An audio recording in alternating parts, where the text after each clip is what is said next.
Olá, gente. Eu sou Osiris e estou aqui pelo Cultiva com o nosso amigo Ademir. E o nosso trabalho agora está sendo levar vários bate-papos com os valores do Cultiva. E nós temos aqui, assim, né? Ele é palmeirense, a gente tem que dar um desconto para ele, mas é uma sumidade aqui para falar de futebol para a gente. Tá? Tudo bem, Ademir? Oi, Osiris, tudo bem? Tudo bem com vocês que estão assistindo a gente? Vamos bater um papo sobre futebol. Vamos falar do Palmeiras, vamos falar do Corinthians, vamos falar do São Paulo, do Flamengo, do Atlético Mineiro, do Internacional, do Grêmio. Vamos falar do Bahia, vamos falar de todo mundo, mas aqui a nossa conversa é sobre como o futebol se liga com a sociedade, como o futebol é algo que está dentro da sociedade e, ao mesmo tempo, a sociedade enxerga o futebol como um mundo à parte, apesar dele não ser. Eu vou mostrar, conversando com vocês, batendo um papo, assim, a gente vai bater um papo e a gente vai ver como o futebol como eu costumo dizer, uma metáfora do Brasil. O futebol emula o Brasil e o Brasil emula o futebol. É algo interessantíssimo de a gente conversar. A gente viveu algo bem representativo disso nessa época agora, com essa história de volta os campeonatos, não volta os campeonatos, né? Exatamente. O próprio jogo com a Argentina não foi um. Não, exato. Essa coisa do Brasil, de encarar o futebol como um mundo à parte, apesar dele não ser. Porque assim, se o Brasil inteiro está parado escola, está parado, sabe? Não tem público, não tem show, não tem absolutamente. Por que é que futebol tem que ter público?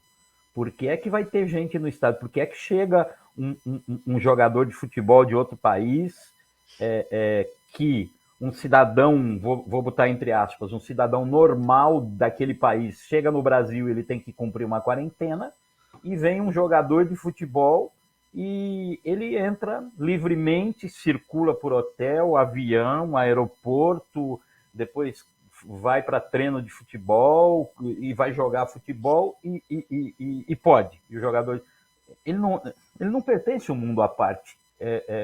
Ele pertence ao mundo. Ele está dentro do Brasil, ele tem que cumprir as regras do Brasil. Enfim, e aí aconteceu todo aquele circo que armaram, né? E ali não tinha ninguém certo. Estava errado o jogador da Argentina que mentiu a hora que chegou no aeroporto, estava errado a Anvisa que não controlou a entrada porque sabia que a delegação da Argentina estava chegando, tinha que ver de onde estavam vindo esses jogadores, enfim. E depois todo aquele espetáculo, aquele circo que se armou dentro do campo de jogo e os outros envolvidos, narradores, comentaristas de futebol, tentando justificar, dizendo que tinha que ter o jogo porque o jogador já tinha entrado, mas assim, sabe, enfim, todo um circo que foi armado, justificando o injustificado e passando pano, dizendo que tinha que ter, como se fosse realmente aquilo que eu disse, um mundo à parte. E não é assim. O futebol faz parte do contexto, faz parte da sociedade, ele tem que respeitar as regras do mundo do futebol, olha só como a gente incorpora o discurso. O futebol tem que respeitar as regras, e as regras que ele tem que respeitar são as leis do país onde ele está sendo praticado. O jogo Brasil e Argentina, eliminatória da Copa do Mundo, estava sendo realizado onde? No Brasil. Então, tem que estar sujeito às leis brasileiras. E se a lei brasileira estava dizendo que o jogador vindo, ou jogador ou qualquer cidadão vindo da Europa, de determinados países, tem que cumprir a quarentena, o jogador da Argentina teria que ter cumprido a quarentena. Simples assim, mas não é. Porque como envolve muito dinheiro, como envolve espetáculo, como envolve a paixão de milhões de pessoas, se acha que pode se burlar a lei e se pode fazer qualquer coisa em nome do dinheiro, do espetáculo, da paixão, enfim. Parece que se usa a paixão para poder burlar e faturar. Não, é exatamente isso, né? O futebol tem vários elementos envolvidos. Você tem um elemento da paixão, do amor, do torcedor. Ele é um esporte extremamente apaixonante. É um esporte, ao contrário de outros, onde as pessoas mantêm uma certa distância em relação não, assim, pode ser até torcedor, mas ninguém monta torcida organizada, por exemplo, para ginástica artística. Ninguém monta torcida organizada, ninguém lota um estádio, paga um dinheiro, vão assistir ginástica artística, com todo respeito, eu admiro, não estou falando mal do esporte. Não, é uma realidade, né? Acontece. Até o basquete, que tem tantas honras, não tem isso. Não, você tem o vôlei que do ponto de vista de esporte coletivo, o segundo esporte do Brasil, já foi o basquete, hoje é o vôlei. Você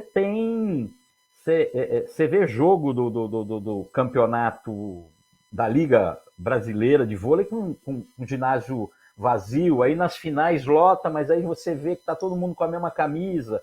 Jogo da seleção, o Banco do Brasil que patrocina, que distribui camisa, e o ingresso é barato, às vezes nem cobra ingresso, enfim, diferente do futebol, completamente diferente, envolve, outra, por isso que a gente diz, o mundo do futebol, o futebol no Brasil, e não é só no Brasil, é no mundo, porque assim, existe um livro, depois a gente bota o link aí embaixo para o pessoal ver a capa do livro e tal, e se interessar, poder comprar, chama Como o Futebol Explica o Mundo, que mostra, inclusive, como são criadas as rivalidades entre time A e time B de um determinado lugar. Então, um Palmeiras e Corinthians aqui no Brasil, por que é que tem essa rivalidade? Um Barcelona e Real Madrid na Espanha, um Rangers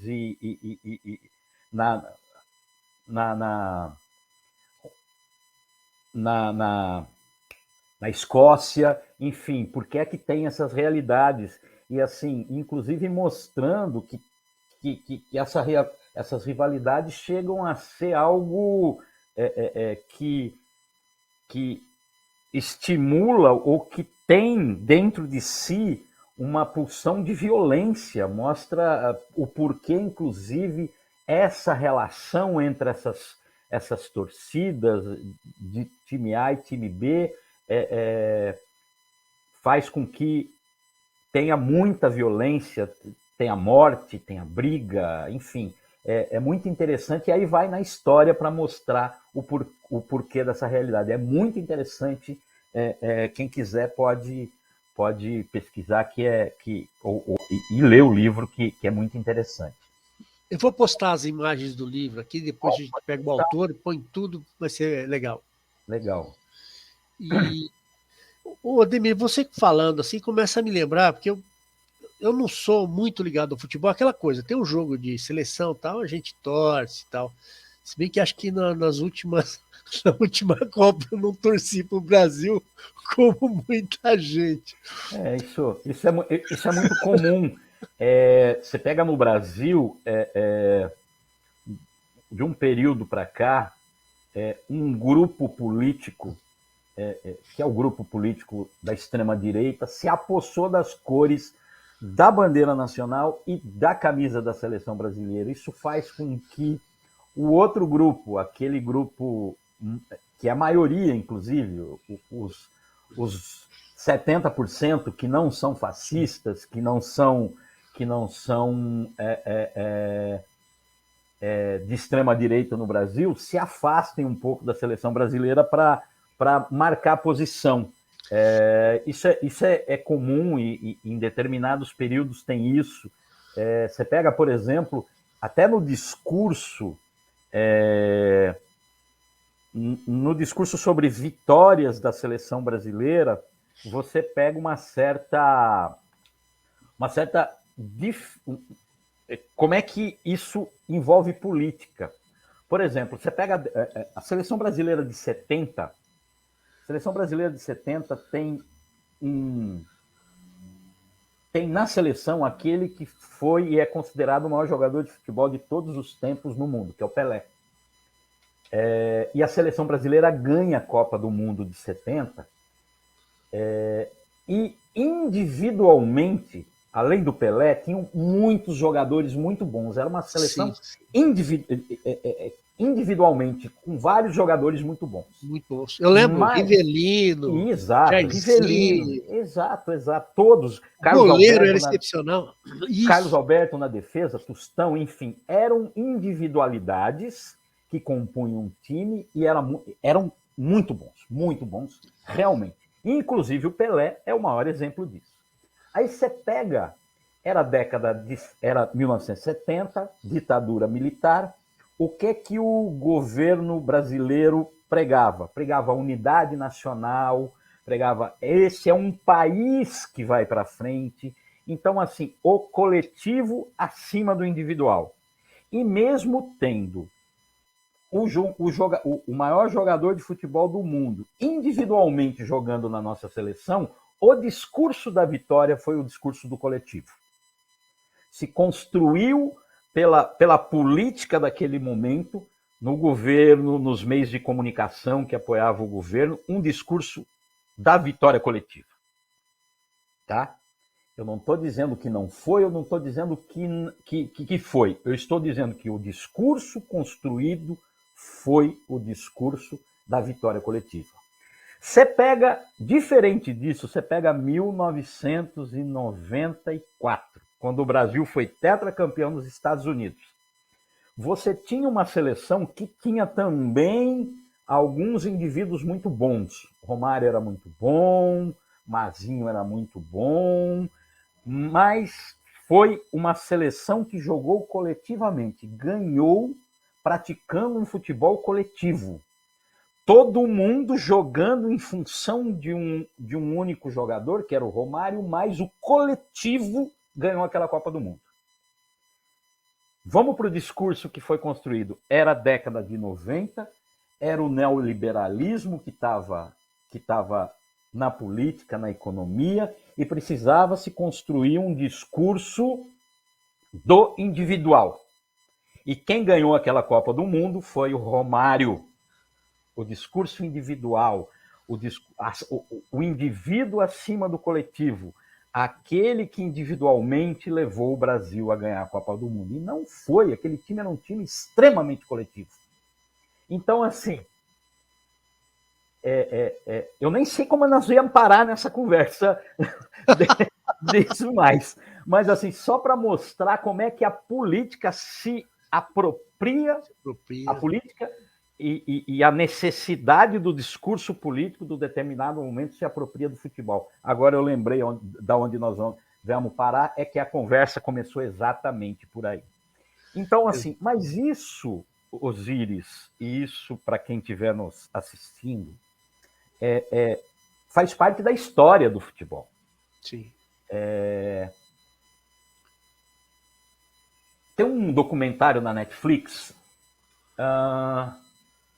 acho que chama English Game, se eu não me engano. A gente vai pôr o nome aí depois. Tá. Se me passa correto, a gente põe. Tá. É um documento.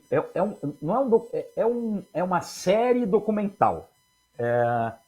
Ela é baseada na realidade, mas é uma ficção, tá? Vale muito a pena ser assistido. Por que que eu estou falando dessa série? Para a gente entrar um pouco na história do futebol. Como nasceu o futebol, para depois trazer para o Brasil de novo para mostrar como isso guarda similaridade com a nossa história de formação do futebol também. O futebol nasce na Inglaterra nos meios de quem tinha grana. O futebol é da elite. É amador. É amador por quê?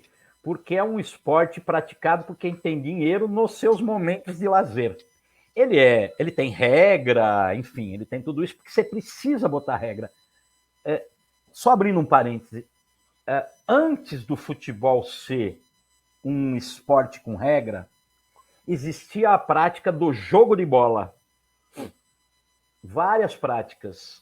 Até na América, nos índios da América, Maia, Ah, tá.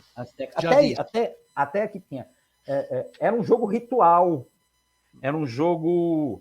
Era um jogo que você vencia o seu adversário numa guerra, você cortava a cabeça e jogava com a cabeça do adversário. Você tinha na Europa um jogo também com uma bola, tal, onde se colocava a cidade inteira disputando, dois lados da cidade, se chutava a bola, era uma loucura, e tinha violência, bom, enfim. Então é um jogo ritual e violento. A aristocracia incorporou e botou A aristocracia incorporou, gola botou branca. regra, levou para dentro das escolas, tal como prática esportiva, inclusive pegando essa parte da violência que está no jogo intrinsecamente, regrando o jogo, mas ao mesmo tempo fazendo com que aquela juventude expulsasse a sua violência dentro do jogo. Terminava o jogo, todo mundo dava a mão, cavalheiros novamente, amigo, e seguia a vida, né? Pois bem, a aristocracia inglesa pega esse jogo, só que assim, os operários na Inglaterra começam a pegar gosto pelo jogo, tá? E aí o que acontece? Os aristocratas começam a ver alguns bons operários praticando o esporte e começam a contratá-los para trabalhar nas empresas, pagando salário e jogando pelo time da empresa. Pois bem, há uma série de times na Inglaterra que são contra isso. Por quê? Porque eles querem manter o amadorismo de qualquer forma. E acontece uma grande disputa política tal, e o esporte amador dá lugar para o esporte profissional, porque já existia um falso amadorismo lá dentro, que você contratava o cara para trabalhar na empresa, mas ele não era funcionário da empresa, ele estava lá para jogar bola, para ter tempo de treinar, esse tipo de coisa. Isso quem assistiu o documentário, que nós vamos botar o link aí embaixo na Netflix, se tiver a possibilidade, baixar, enfim, assistir, vai ver. Trazendo para o Brasil, vamos trazer isso para o Brasil. No Brasil, não é diferente. 1896, Charles Miller, filho de aristocratas aqui no Brasil, volta da Inglaterra, onde ele foi estudar. O que ele foi fazer na Inglaterra? Estudar para tocar as empresas do pai, para ser, enfim, né? Ele volta trazendo o livro de regra do futebol. Ele tinha praticado lá. Ele traz o livro de regra, um par de chuteira, 2 bolas, uma bomba para encher essas 2 bolas e um uniforme de time. E monta o primeiro time de futebol no Brasil com quem? Claro, com os amigos dele, aristocratas. Pois bem, acontece exatamente a mesma coisa que aconteceu na Inglaterra. O operário, o povo, começa a ver aquilo e falar assim: isso é muito legal, a gente quer jogar também. E começam a praticar esse esporte de maneira amadora, só que um ou outro se destacam. E no caso do Brasil, não é um ou outro, é muitos se destacam. E as empresas o que fazem? Começam a montar os seus times também para, na hora de lazer, os funcionários praticarem esse esporte, porque lembra que lá atrás, o que fazia lá na Inglaterra, o que eles fizeram? Eles usaram como forma do jovem expulsar a sua agressividade. O patrão aqui também começou a fazer isso, monta seu time, só que aí começa a montar times. empresa A, empresa B, tal. O Bangu foi um dos primeiros times, era time de fábrica, era time de fábrica. E aí abre um parênteses, não sei se você já escutou, Osíris, a expressão ganhou, mas não levou, relacionada ao futebol. Sim, então, foi onde eu comecei a ouvir essa frase. Então, é no futebol. Essa frase nasceu no futebol e nasceu no Bangu, porque o Bangu ficava num local afastado, o campo do Bangu. E quando o Bangu perdia, o pau quebrava, a briga comia solta, e tinha briga mesmo, tem até hoje, por que não ia ter naquela época? O pau quebrava, eles tomavam a taça e levavam embora. Então o pessoal do Bangu falava, ganhou, mas não levou. E ficou, sabe, ganhou a taça, mas não levou a taça. E ficou essa frase. Mas voltando à conversa, então aí o que acontece? Monta-se os times de fábrica e começa, igual lá, a contratar trabalhadores, mas que não iam trabalhar na fábrica. Eles eram contratados pela fábrica como trabalhadores da fábrica, mas estavam lá, era para jogar futebol. É o que se convencionou a chamar de falso amadorismo. E isso é a história do futebol brasileiro no início também, que vai culminar com brigas, discussões, rompimentos, times tipo Nacional aqui de São Paulo, que disputava o amadorismo e continua amador até hoje, não aceitou se profissionalizar. Olha só. O Ademir, oi. Nós estamos chegando no nosso prazo de horário, tá. Mas eu acho que essa história é do caramba. Você até recontar essa história do nascimento do futebol no Brasil, para próximo bate-papo. Eu sei que você tem muito para falar. Sim, tem, por exemplo, nesse momento, nós estamos chegando no final, só para dar um gostinho, nesse momento tem os imigrantes italianos, portugueses aqui no Brasil, alemães, e com ideais anarquistas, ideais comunistas, ideias socialistas, que vão se apropriar do futebol, mas não é de forma imediata. Isso aí a gente conversa numa próxima vez. Vai ser, eu fiquei muito curioso. Mas olha, ganhou e não levou. Gostei de saber. Ganhou, não levou. Inclusive, o Bangu é uma referência muito forte. Fortíssima. Eu vejo muito. Vasco da Gama foi o primeiro clube brasileiro que aceitou negros. Enfim, tem várias histórias, várias referências. A gente vai conversando sobre isso. Eu vou depois ver se eu consigo achar, inclusive, um livro que eu tenho. Faz muito tempo que eu não vejo ele. Era um livrinho fininho, pequenininho, deve estar no meio dos outros sobre futebol, que é um livro só sobre frases de futebol e algumas delas muito engraçadas. Por exemplo, o jogador, tinha uma época que as rádios davam de presente aquele radinho, motorrádio de presente, e chega, bota o microfone na boca do cara e fala, olha, você foi escolhido o melhor jogador em campo e você vai ganhar um motorrádio, o que você vai fazer com ele? E o jogador diz, eu vou ficar com a moto e vou dar o rádio de presente para minha avó. Então, esse tipo de coisa são frases maravilhosas e são frases verdadeiras, porque tem lá quem é o autor da frase. Eu vou achar isso. Eu vou procurar e a gente possa. O futebol é apaixonante por conta dessas coisas, porque ele é praticado, ou sempre foi praticado, pela classe mais popular. Enfim, é apaixonante por isso. Legal. Então, Ademir, muito obrigado. Obrigado a você. Tchau, pessoal. E até a próxima, né? Até a próxima conversa. Semanalmente nós estaremos por aqui. Vamos, com certeza. Vamos conversar. Abraço a todo mundo, abraço Osíris e até a próxima.